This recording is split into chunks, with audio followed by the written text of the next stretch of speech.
Pessoal, estamos de volta para continuarmos a falar sobre a norma, sobre a LINDB.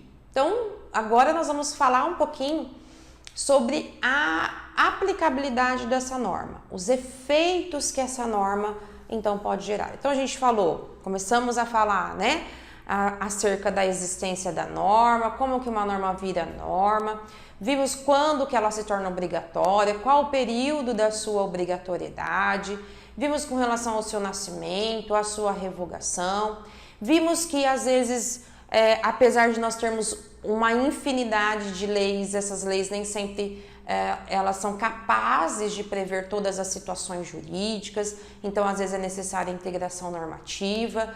Vimos que para saber se existe essa integração normativa ou não, a gente precisa fazer uma interpretação.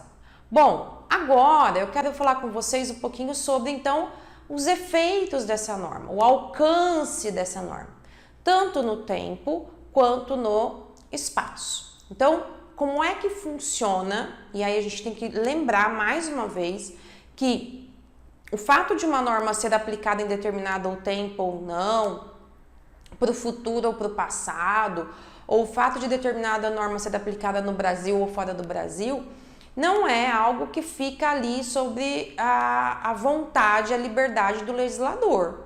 Então, a LINDB vem para estabelecer esses critérios e essas regras. Então, saber se uma norma e quando uma norma se aplica, eu tenho que observar, então, o que determina a lei de introdução. Saber se ela se aplica dentro do nosso país ou não, eu tenho que observar, então, a lei de introdução. Nessa aula, nós vamos falar, então, sobre a aplicabilidade da norma com relação ao tempo dela. E isso tem a ver, então, com a possibilidade ou não da norma ela regular situações jurídicas que tenham já acontecido antes da sua própria criação, antes da sua própria obrigatoriedade. Então, o que a gente vai entender a partir de agora? É que, como regra geral, ou o que é mais lógico, é que toda norma, a partir do momento que ela é criada, essa norma ela atenderá a situações jurídicas que ainda vão se consolidar, ainda vão acontecer no futuro, e não a casos ou situações pretéritas. É claro que às vezes dá até uma certa angústia, né? Porque às vezes vem uma nova norma, uma nova lei, e essa nova lei ela vem por causa de um fato, por conta de uma situação de relevância social tão grande, em que motiva ali a ocorrência, o agravamento das consequências ou até a própria criação de novos crimes, mas que não alcança aquela situação que desencadeou toda aquela motivação, toda aquela comoção social. Então, como exemplo, né, os mais experientes como eu vão lembrar da filha da Glória Pérez, né, que era atriz muito famosa à época, a Daniela Pérez, que foi morta a facadas, mais de 30 facadas, pelo então ator e companheiro de cena dela de uma novela que estava sendo veiculada naquele momento pela Rede Globo. E foi por conta da Glória Pérez, da mobilização social, de toda, né, a comoção que a morte daquela atriz gerou, que houve então ali a criação da lei dos crimes hediondos, né, agravando ali a consequência jurídica para alguns crimes, né, estabelecendo que alguns crimes são completamente abomináveis. Mas aquela nova lei ela não se aplicou ao caso do réu, né, do culpado pelo falecimento da Daniela Pérez, porque por conta do critério da irretroatividade da lei. A mesma coisa, né, a Lei Maria da Penha. A Lei Maria da Penha ela foi criada por conta de uma situação que gerou uma extrema comoção social, que é a Maria da Penha, que se mobilizou, se reuniu com grupos de pessoas e que motivou ali a criação da norma que protege, né, a mulher com relação, então, à violência, né? Ela, inclusive, tendo ficado com sequelas graves em razão da violência doméstica sofrida por ela. A nova norma não se aplicou ao culpado ali, a pessoa que a agrediu. E mais ainda agora, né, nós estamos em abril de 2021, tô dizendo isso porque talvez, né, esse vídeo aí perdure durante um tempo, mas nós acabamos de vivenciar um evento terrível, né, da mãe que foi partícipe ou cúmplice ali do assassinato do próprio filho, o Henri, por um vereador ainda, né, do Rio de Janeiro, e que nós estamos aí começando a discutir, estamos aí começando a verificar a necessidade de agravamento da punição para aqueles que cometem crimes contra vulneráveis, contra menores, no caso específico, contra o próprio filho. Infelizmente, se essa nova lei vir realmente a existir, se ela realmente gerar esse agravamento, ela infelizmente não alcançará a mãe do Henri, ao padrasto do Henri, porque ela é irretroativa. Então aqui já disse para vocês qual é a principal regra com relação ao conflito da lei no tempo, que é o princípio da irretroatividade. Agora, como é que eu sei se realmente essa lei é irretroativa ou não? Professor, mas você acabou de dizer que o critério da irretroatividade é a regra geral. Nós vamos ver que existem casos e há a possibilidade de que uma regra, apesar de surgir agora, ela alcance alguns eventos pretéritos, mas existem algumas limitações e critérios em relação a isso. Bom, como é que eu sei se uma lei ela tem alcance retroativo ou irretroativo? Então, a primeira coisa que eu vou ver é as disposições transitórias da própria lei. Então, lá no finalzinho da lei, tem lá disposições transitórias. E a própria lei vai dizer se aquele conteúdo, aquelas normas, aquelas novas regras se aplicam a fatos pretéritos ou não.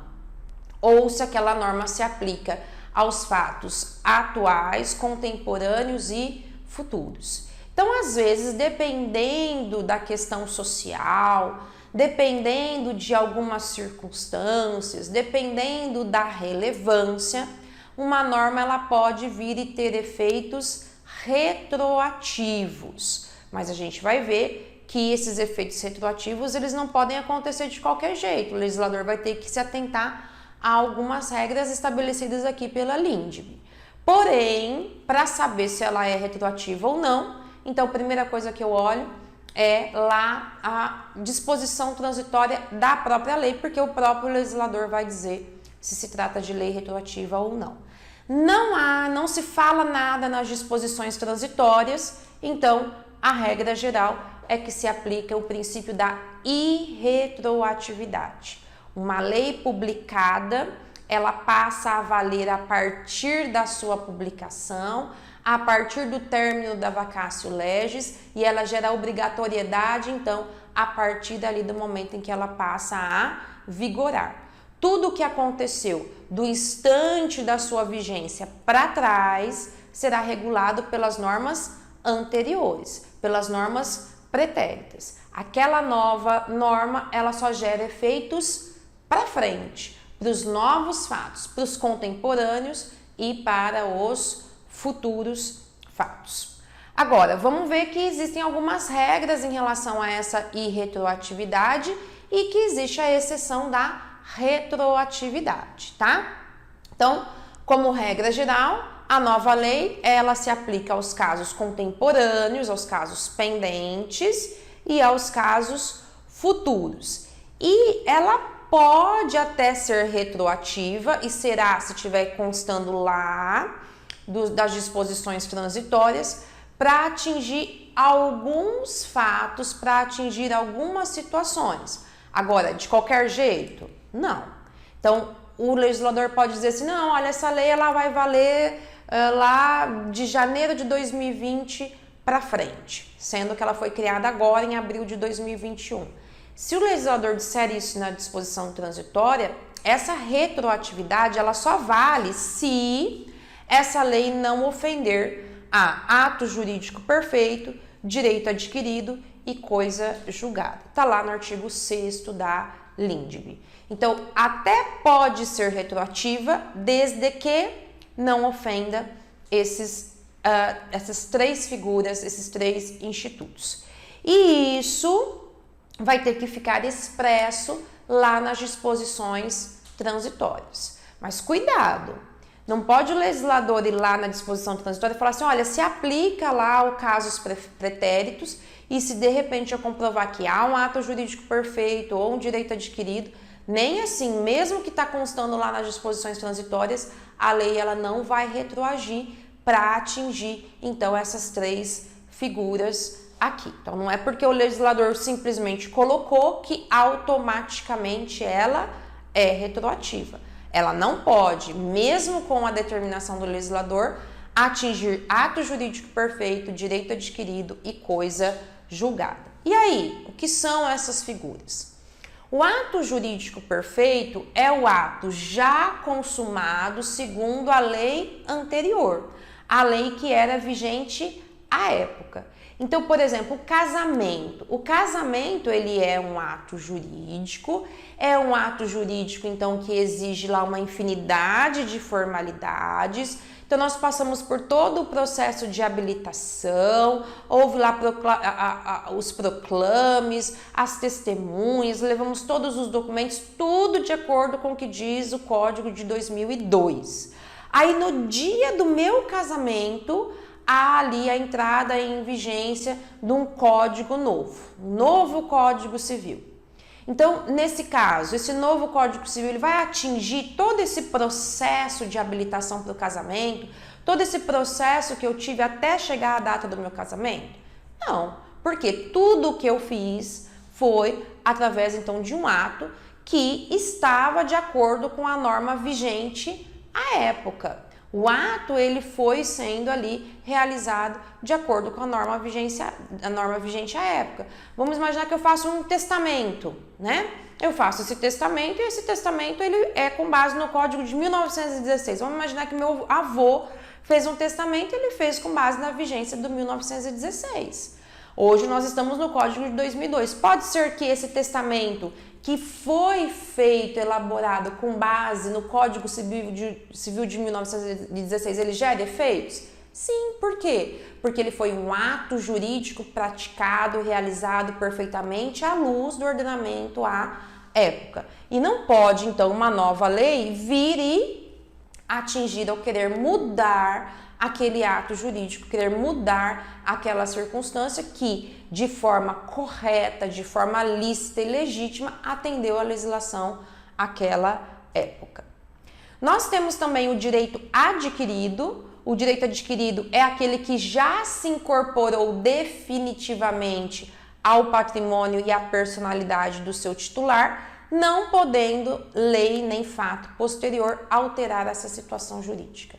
Então, quando a gente ouve, né, algumas pessoas falarem assim, olha, vai ter uma mudança na lei da aposentadoria, né? Vamos imaginar que eu tenho 70 anos, contribuí 30 anos, mas eu não fui lá no INSS ainda, não quis ir atrás da minha aposentadoria. E aí, eu fiquei sabendo que vai vir uma mudança aí, que a pessoa só vai poder se aposentar com 90 anos, ela só vai poder se aposentar com 50 anos de contribuição. E as pessoas saem correndo desesperadas, né? Achando aí que vão perder, que não vão conseguir se aposentar. Não. O direito à aposentadoria eu já conquistei. Ele já está conquistado. Eu posso ainda não ter exercido esse direito, mas esse direito ele já está conquistado à luz daquela legislação vigente. Então, à luz daquela legislação, eu consigo me aposentar normalmente, porque eu adquiri esse direito. Eu ainda não exerci. que é uma prerrogativa que eu tenho, mas a aquisição do direito está consolidada, a aquisição do direito está garantida, a aquisição desse direito, ela não pode ser atingida por uma nova lei que venha desrespeitar aí, né, o que tinha ou que estava previsto anteriormente. Diferente, pessoal, claro, por exemplo, eu tenho 70 anos e só se aposenta com 72. E aí a lei vai mudar para 75. É claro que nesse caso não há direito adquirido, porque eu ainda não havia adquirido o direito de me aposentar com 72 anos. Eu tinha 70 ainda. Então não há direito adquirido. Se vem uma nova lei e fala assim, não, agora não é com 72, é 75, e eu tenho 70, quer dizer que essa nova lei vai se aplicar ao meu caso. Tudo bem? E ainda nós temos a figura da coisa julgada. A coisa julgada nada mais é do que a característica de tornar uma decisão essa decorrente da ação do Poder Judiciário, mediante uma sentença, mediante um acórdão, que já não cabe mais qualquer tipo de recurso, e é dar a essa situação aquela segurança de que não pode mais ser modificada. Imagina, né, você se aposentar, você está aposentado e de repente vira uma lei para dizer que você não pode mais receber a sua aposentadoria, mas você já passou por um processo judicial, já houve ali uma decisão judicial de primeira instância, vem acórdãos do tribunal, tudo transitou em julgado, você demorou 10 anos para conseguir a sentença, transitou em julgado, está ali consolidado, imagina vir uma lei nova para mudar aquela situação. Então, claro que também não pode a lei ser retroativa nesse sentido. Então, se já houve uma situação julgada pelo Poder Judiciário e já passou por todas as esferas de recurso e houve o trânsito em julgado, a gente diz que para essa situação é o que a gente chama de coisa julgada. O que nós precisamos entender, então, acerca da irretroatividade? Então, algumas premissas acerca dos conflitos da norma no tempo. Primeira coisa, são de ordem constitucional os princípios da irretroatividade da lei nova e do respeito ao direito adquirido. Então, é norma constitucional. Se você for para a Constituição, a própria Constituição vai falar do princípio da irretroatividade, assim como a LINDB. Então, é pacífico o entendimento de que a lei nova ela é irretroativa e que deve essa norma respeitar o ato jurídico perfeito, o direito adquirido e a coisa julgada. Esses dois princípios obrigam o legislador e o juiz. Então, até pode o legislador lá expressamente nas disposições transitórias da lei dizer que aquela lei ela pode retroagir, porém não poderá alcançar nem ato jurídico perfeito, nem coisa julgada, nem direito adquirido. Então, às vezes, o próprio legislador já nem coloca a retroatividade, porque ele sabe que isso pode gerar muita confusão, pode gerar muita demanda judicial e aí caberá ao juiz, então, obedecer esse princípio da irretroatividade. Então, a regra, no silêncio da lei, se nada diz na lei, é que a lei ela vale do instante da sua vigência para frente, aos atos contemporâneos, aos atos pendentes e aos atos futuros. Pode haver retroatividade, porém, como eu já disse para vocês, ela deve ser expressa e desde que não atinja direito adquirido, coisa julgada e ato jurídico perfeito. E a lei nova ela tem efeito imediato, não se aplicando aos efeitos anteriores. Então, a lei nova ela se aplica imediatamente ao momento da sua vigência, dali para frente, e não aos fatos pretéritos. Tudo bem, pessoal? Então, encerramos aqui o conteúdo que vai falar sobre o conflito das leis no tempo, com relação, então, à sua eficácia, com relação, então, ao alcance dos seus efeitos. E na nossa próxima aula, nós vamos falar desses conflitos que existem, mas os conflitos em relação ao espaço. Qual é o espaço territorial que é alcançado por uma lei? Espero que vocês fiquem bem, fiquem com Deus e até a próxima aula.